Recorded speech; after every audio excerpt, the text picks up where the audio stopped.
ሰላም ውዶቼ፣ ዛሬ እንግዲህ ቀለል ያለ ቁርስ ይዤ መጥቻለሁ። ተከታተሉ። በመጀመሪያ ሽንኩርት እናደርጋለን። ከዛም ትንሽ ዘይት እንጨምራለን።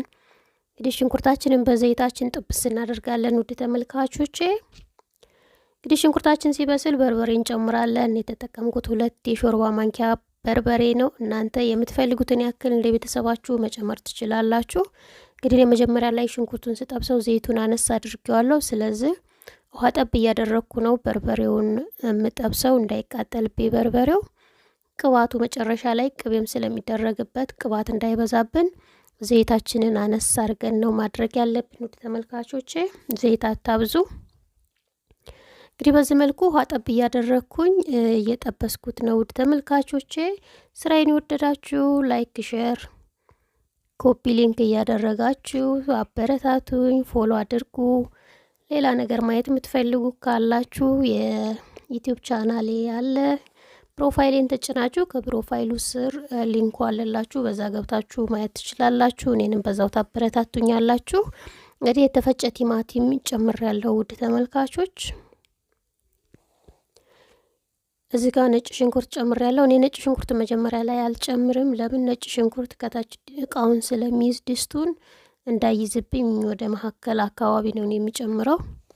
እንግዲህ በዚህ መልኩ እንደምታዩት እንደዚህ ስልሳችን ጥብስ እያለ ነው።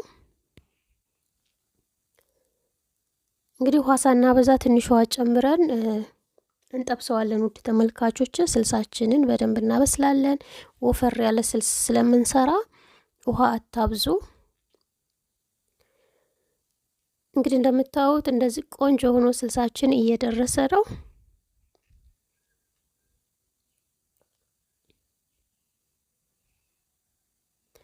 እዚህ ጋር ጨው ጨምሬያለሁ። እናንተ እንግዲህ የምትፈልጉትን ያክል። ከዛም መከለሻ ቅመም 1 የሻይ ማንኪያ ጨምሬያለሁ።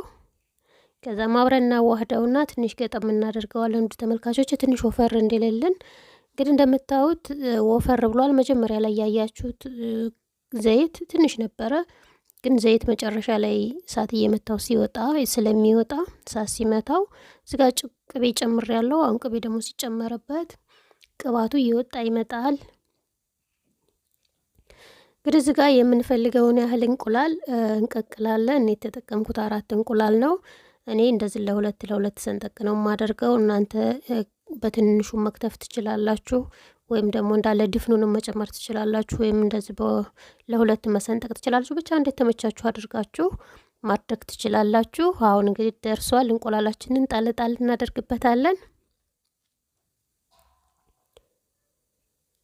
እንግዲህ እንቁላላችንን ካደረግን በኋላ እሳታችንን እናጠፋለን። ውድ ተመልካቾቼ እሳታችንን አጥፍተን ትንሽ ቀዝቀዝ ካለ በኋላ አይቤ እንጨምራለን።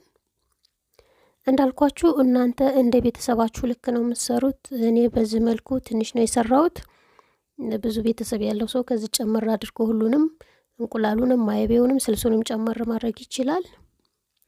እንግዲህ እንዳያችሁት በዚህ መልኩ በጣም ቆንጆ ቁርስ፣ እራትም ይሆናል፣ ቁርስም ይሆናል፣ ለምሳም ይሆናል። ውድ ተመልካቾች ዶሮን የሚተካ ስልስ ነው። በጣም ነው የሚጣፍጠው። ሞክሩት፣ ትወዱታላችሁ። እንብላ።